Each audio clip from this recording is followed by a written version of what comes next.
ဟုတ်ကဲ့ပါဟုတ်ဒီနေ့မှာတော့ကျွန်တော်လုပ်ခဲ့တယ်ပေါ့နော် QGIS နဲ့ကျွန်တော်တို့ Global Forward Watch ပဲပေါ့နော်သူ့ရဲ့ data တွေကျွန်တော်ပေါင်းပြီးတော့project တစ်ခုလေးလုပ်ခဲ့တယ်ပေါ့နော်အဲ project ကတော့ကျွန်တော်တို့ဒီ tree loss ပေါ့နော်ကိုယ်စုံဝင်တိုင်း style area ရဲ့ tree loss ကဒီ community ပေါ့နော်ကျွန်တော် community တွေနဲ့ဘယ်လိုမျိုး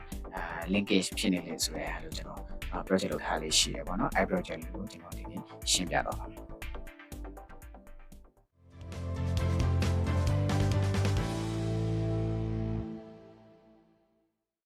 ဟုတ်ကဲ့အားလုံးမင်္ဂလာပါဟုတ်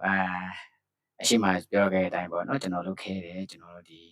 QGIS နဲ့ကျွန်တော်ဒီ QGIS ရဲ့ Global Forest Watch data တွေပေါင်းပြီးတော့ကျွန်တော်ဒီ forest law ပေါ့နော် tree law ပဲပြောပြော forest law ပဲပြောပြောဒီနဲ့ကျွန်တော် community impact နဲ့ဆက်ဆက်နေဖို့ကျွန်တော် monitoring လုပ်တဲ့ project တစ်ခုလေးကျွန်တော်လုပ်ခဲ့တယ်ပေါ့နော်အဲ့ဒါလေးကိုကျွန်တော်ဒီနေ့မှာတော့ကျွန်တော်ကဒီ workflow diagram လေးရှင်းပြမယ်ပေါ့နော်ဒါကကျွန်တော်လုပ်ခဲ့တဲ့project workflow diagram လေးပေါ့နော်နောက် video တွေမှာဆိုရင်ကျွန်တော်အပိုင်းလေးခွဲပြီးတော့ကျွန်တော်ဘယ်လိုမျိုးဒီ project ကိုလုပ်ခဲ့လဲဆိုတော့ဆက်ပြသွားဖို့အစီအစဉ်ရှိတယ်ပေါ့နော်ပထမဆုံးနေကျွန်တော်ဒီ workflow ကလေးပဲကျွန်တော်ရှင်းပြခဲ့မယ်ပေါ့နော်ကျွန်တော်ဒီ project မှာကျွန်တော်ဒီခေါင်းစဉ်နဲ့ပေါ့နော် monitoring forest loss and community impact using QGIS and Global Forest Watch data ခေါင်းစဉ်နဲ့ကျွန်တော်လုပ်ခဲ့တဲ့ project လေးပေါ့နော်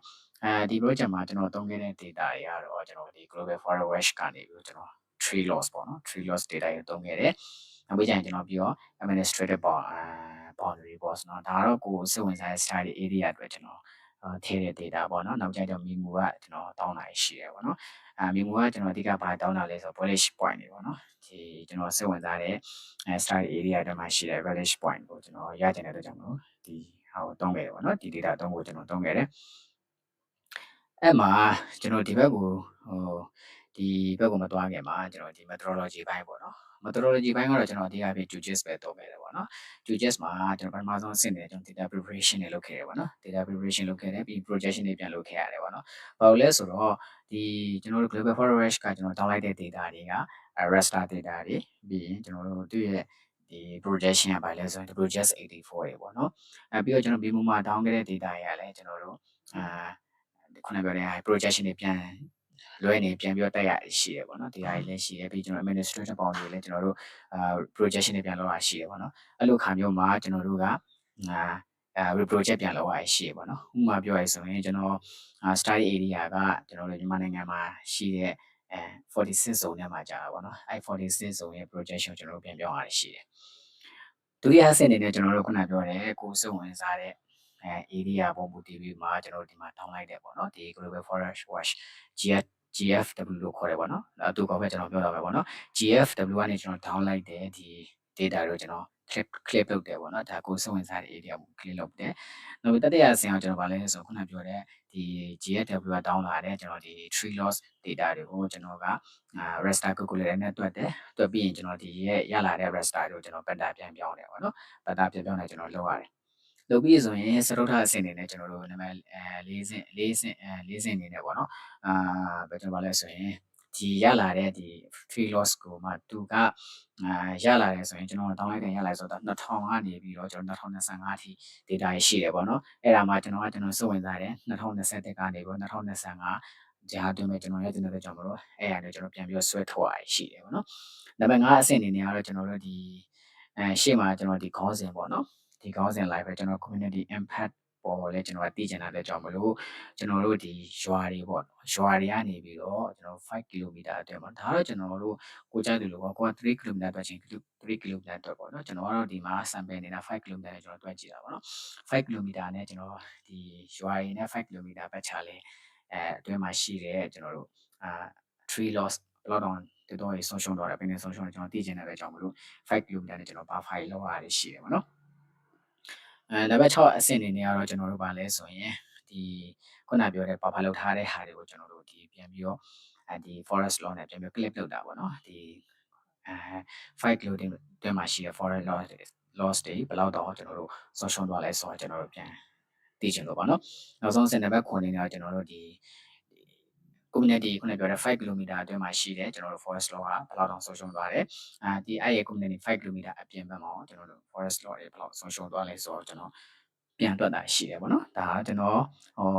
တွက်ခဲ့တဲ့ဒါ QGIS မှာတွက်ခဲ့တဲ့ကျွန်တော် methodology ကိုကျွန်တော်ရှင်းပြပါနော်ဒီဘက်မှာဆိုရင်ကျွန်တော်တို့ဒီခုနပြောလို့ဒီရလက်တွေပေါ့နော်ရလက်တွေဆိုခုနကျွန်တော်ကဒါဒီမှာပေါင်းရှင်းပြလိုက်ပြီပေါ့နော်ဒီမှာကျွန်တော်တို့ project ပြန်လုပ်တယ်ပြီးရင် clip လုပ်တယ်ပြီးခုနပြောတဲ့ pattern တွေ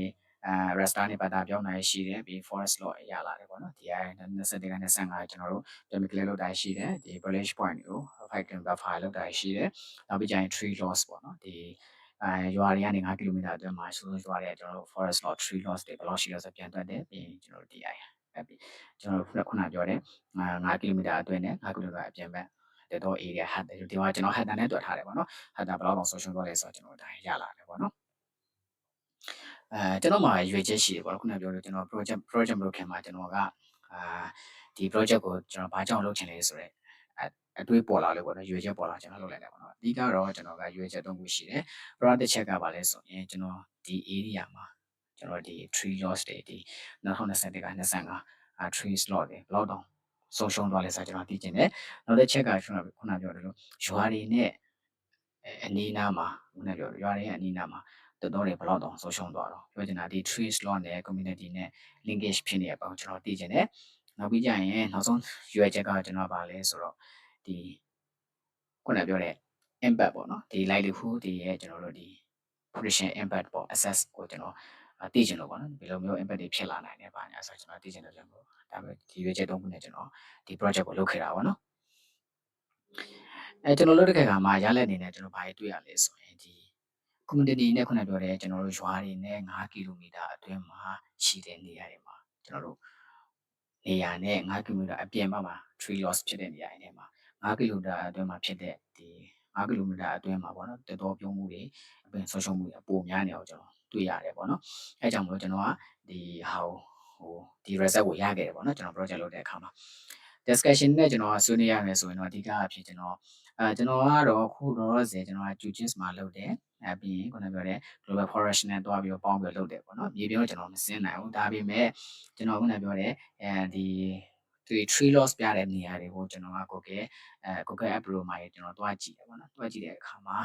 အချမ်းမြင့်တွေဘာတွေ့ရလဲဆိုတော့အများစုကကျွန်တော်ခုနပြောတဲ့ဒီတောင်ယာတွေပေါ့နော်တောင်ယာလောက်တာကြီးတွေ့ရတယ်ပြီးခုနပြောတဲ့တချို့နေရာကြီးဆိုရင်ကျွန်တော်ဒီ logging ပေါ့နော် logging လုပ်တဲ့အနေအထားမျိုးကျွန်တော်တို့တွေ့ရတယ်နောက်ပြီးကြရင်ကျွန်တော်တို့ mining လုပ်တဲ့ဟာတွေပေါ့နော် mining လုပ်တဲ့နေရာကြီးကျွန်တော်တို့တွေ့ရတယ်ဒါတော့ကျွန်တော် study area မှာကျွန်တော်တွေ့ရတယ်ဒီသုံးခုကျွန်တော်အဓိကတွေ့ရတယ်ပေါ့နော်ဒါပေမဲ့ဒါတေချာပြောနိုင်လားဆိုတော့လေကျွန်တော်တို့ဒီခုနပြောတဲ့ဒီ mining တွေကျွန်တော်တို့ဒီတော့ expansion တွေတော့ကျွန်တော်တို့ကတေချာတော့ပြောနိုင်တယ်ပေါ့နော်ဘာလဲဆိုတော့ဒါကထင်တာမြင်တာရှိရနေတယ်ပေါ့နော်ဒီ tree logging activity ကတော့ကျွန်တော်တို့တိတ်ပြီးတော့မြေပြင်ဆင်းမှသိရမှာပေါ့နော်ဒီကျွန်တော်တို့ Google Pro နဲ့တွားတိုက်ကြည့်ရင်တော့တိတ်မတိကြရင်တွေ့ရတယ်မတိကြရင်ရှိတယ်ပေါ့နော်နောက်ပြီးကြရင်တချို့ tree loss တွေကကျွန်တော်တို့ Google App Pro မှာကျွန်တော်ဒီ tree loss ဒီကို GFW မှာတော့ကျွန်တော်တို့ tree loss ပြထားတယ်ဒါပေမဲ့ကျွန်တော်တို့ Google App Pro တွေမှာကျွန်တော်တို့ခုနပြောတဲ့မြေပုံ update မဖြစ်တာမျိုးရှိတယ်အဲ့လိုခါမျိုးမှာဆိုအဲ့လိုနေရာမျိုးဆိုကျွန်တော်တို့ပြန်ပြီးတော့မြေပြင်နဲ့ကွင်းဆင်းပြီးတော့တိုက်ကြည့်ရမျိုးလိုအပ်ကောင်းလိုအပ်နိုင်တယ်ပေါ့နော်အဓိကကျွန်တော်ဒီကျွန်တော် project မှာကျွန်တော်သုံးသွားတာကအဓိကကဒီ global forest watch နဲ့ကျွန်တော် GFW နဲ့ QGIS နဲ့ပေါင်းပြီးတော့ကျွန်တော်ဒီ project လို့ကျွန်တော်လုပ်ခဲ့တာပေါ့နော်ဒီနောက်ဗီဒီယိုမှာဆိုတော့ကျွန်တော်ကဒီ project ကိုကျွန်တော်ဘယ်လိုမျိုးလုပ်ခဲ့လဲ QGIS မှာပေါ့နော်ဒီ global forest watch နဲ့ပေါင်းပြီးတော့ဘယ်လိုမျိုးဒီ project ကြီးကိုကျွန်တော်လုပ်ခဲ့လဲပေါ့နော် project ကြီးဆိုတာ project ကြီးတော့မဟုတ်ဘူးပေါ့နော်ဒီ project ကိုကျွန်တော်ဘယ်လိုမျိုးလုပ်ခဲ့လဲဆိုတာကိုကျွန်တော်ပြန်ပြီးတော့ share လုပ်တာပါမယ်နော်ဟုတ်ကဲ့ပါအားလုံးကိုကျေးဇူးတင်ပါတယ်